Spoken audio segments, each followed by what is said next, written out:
The best defensive player last year from USC football is on his way out. Again. Rob Pelinka details what it would take to acquire Lakers draft picks. Not that it's going to stop the online idiot trade proposals. And Justin Herbert is practicing again on his mangled ankle. Good morning. I'm James. This is your daily dose of sports and snark for the greatest sports city in the world, Los Angeles. This is the Faithful Angelenos Morning Report. It is September 26, 2024, back at work in Northern California. Ick. Whatever, let's talk some LA sports and be happy. If you like being in the know about LA, clickety-clack the like button. Clickety-clack the subscribe button. There's a notification bell. Hit that. It'll let you know when we drop new content. Sharing is caring. Let people know we exist, and by all means comment. Now, before we go through the news and notes, a look at the scoreboard.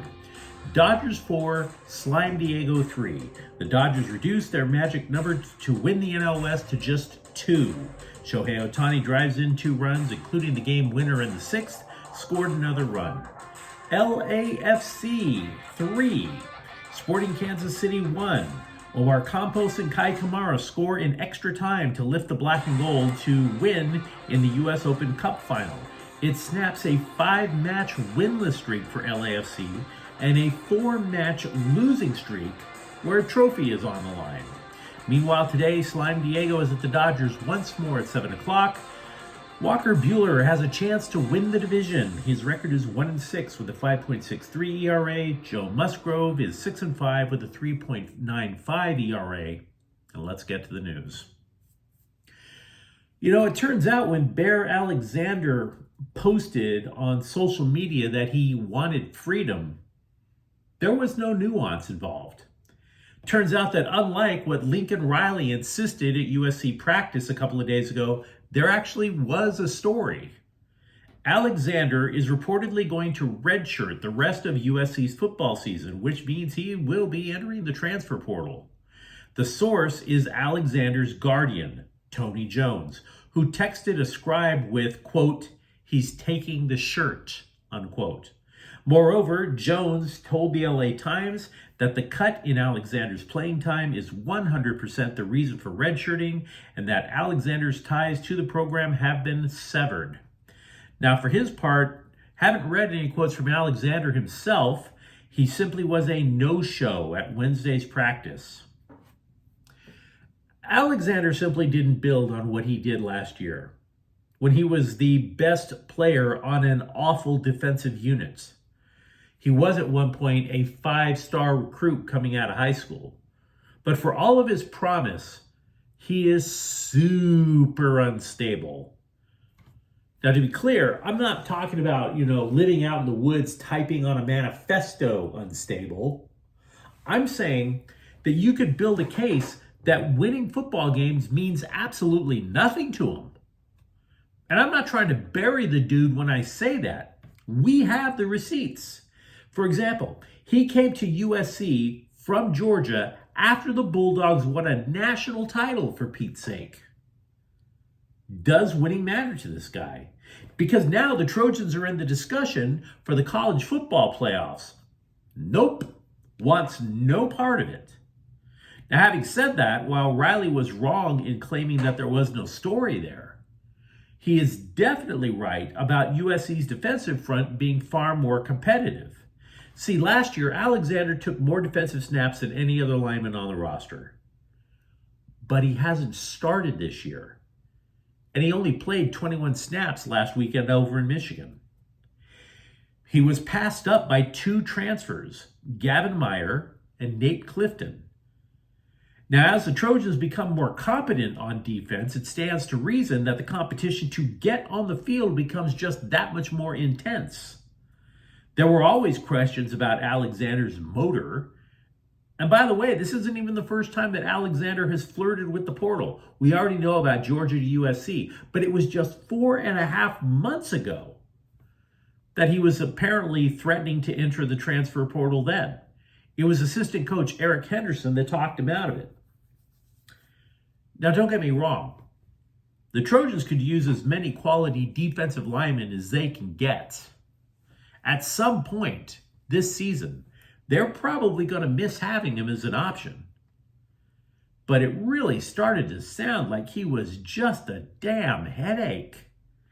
His guardian, Jones, the guy we mentioned a few minutes ago, posted clips of Meyer losing the battle against Michigan's offensive line. Having the fam trash your teammates on social media is not exactly a way to get more playing time. That's actually the kind of stuff that divides locker rooms. So the talent apparently was there. It just didn't show up often enough for him to stay on the field. And the ego, I would argue, from some people, probably raised the temperature a little bit too high in the locker room. Bear Alexander leaving USC football. This has a little potential to make me happy. Every day when I'm researching this program, idiot bloggers, ESPN, hot take sleazeballs keep claiming that the Lakers are oh so close to making this franchise-altering trade. And their rumors are like just backing up a garbage truck full of dog turd and parking it next to a jet engine. And then the illiterate, unintelligent crap disguised as inside intel, hot rumors, just gets blasted all over the horizon. Now, Rob Pelinka knows that the poopy pundit brigade is desperate to claim that the Lakers are going to spend their tradable 2 first-round picks for some washed-up name player. So Pelinka went to the press and tried to calm everybody down. Pelinka told ESPN that, yeah, he actually could see parting with a first-rounder if it's a marginal upgrade. But if you want both, you have to bring back a player that would contribute, quote, sustainable Lakers excellence, unquote. So what the hell does that exactly mean? Can you tell me? You could suggest young from the word sustainable and the fact that if the Lakers really do want JJ Redick to grow into the role of head coach, he's going to need someone to mentor along for the ride. Moreover, this would indicate that Pelinka learned a really harsh lesson from acquiring Russell Westbrook a few years ago. But the bottom line, which nobody in the blogosphere, nobody in the rumor universe wants to acknowledge, any deal that the Lakers would make would be extremely difficult to make because of the extremely restrictive salary cap. And because of that, it just brings us right back to the beginning. I think I like the fact that Pelinka is trying to clear the air. I just don't see this as necessarily stopping the essayists of excrement. Trust me, we're going to wind up hearing a lot more hot Laker trade rumors that aren't going anywhere. 3 Lakers who are injured will be ready to go when training camp opens next week. Rui Hachimura's calf was dinged up at the Olympics. He is going to be fine. Otherwise, Redick wouldn't have named him as a starter. The other 2 guys are guards Gabe Vincent and Jalen Hood-Schifino. Now, Vincent was supposed to be the big addition last year, someone who would enable the Lakers to eventually trade D'Angelo Russell. Then Vincent was supposed to take over at guard. But Vincent only played in 11 games last year, so that never happened. Hood-Schifino had a bulging disc in his lower back. It required a microdiscectomy. Discectomy. I'm supposed to know my medical terminology. And yet, not everything the Lakers are doing puts basketball at the forefront, which is extremely disappointing. There's always a little bit of pointless drama around the Lakers. The Lakers are actually mulling plans for the historic moment, ESPN's words, not mine, when LeBron and Bronny James share the court for the first time. Said Redick, quote, "We obviously have talked about it as a staff, and we've gotten into some specifics of what that might look like, but we haven't committed to anything. And obviously, there's a discussion to be had once we're all together with Bronny and LeBron too. They should be part of the discussion as well." unquote. You've talked about it as a staff. You want them to be part of the discussion? Not that I'm qualified to be an NBA coach, but the plan should go something like this. Hey, Rook, get in the game and pass the ball to your dad. Right? And if Bronny looks at you confused, or if Bronny thinks that he's got something to prove out on the court, you pull him aside and say, whatever you do, don't shoot. We saw those summer league games. Why are you planning? He's just another player. And at this juncture, not necessarily a player you can build a future around.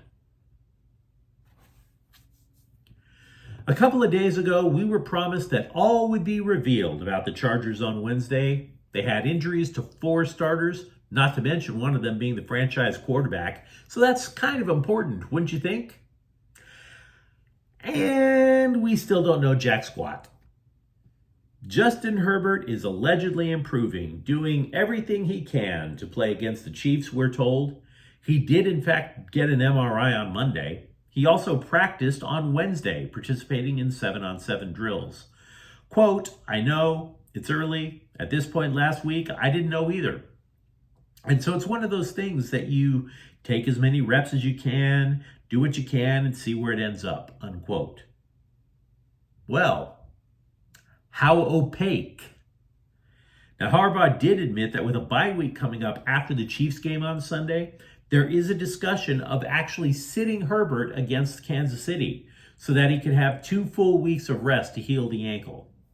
We also don't know the status of either starting tackle. Joe Alt has an ankle issue.